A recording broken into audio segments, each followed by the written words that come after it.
अब तू लगा फेयर लवली, अब तू लगा फेयर लवली।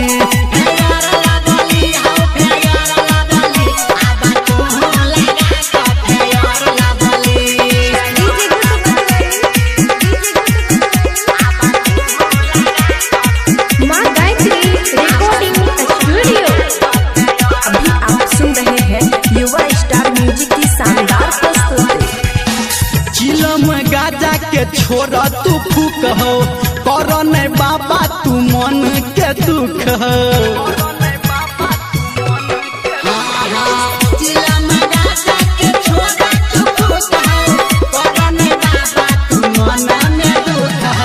घूम घाम कर तू चारू बगली, घूम घाम कर तू चारू बगली। बाबा तू लगा फेयर लवली, बाबा तू लगा फेयर लवली।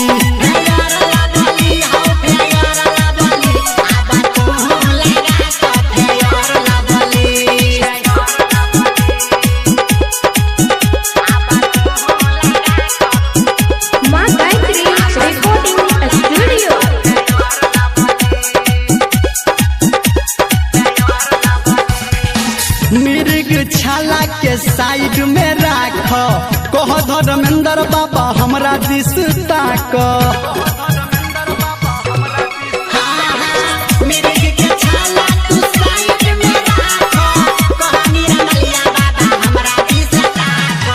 कहे छो राइटर सन्टू बात असली, कहे छो संजय गौतम बात असली।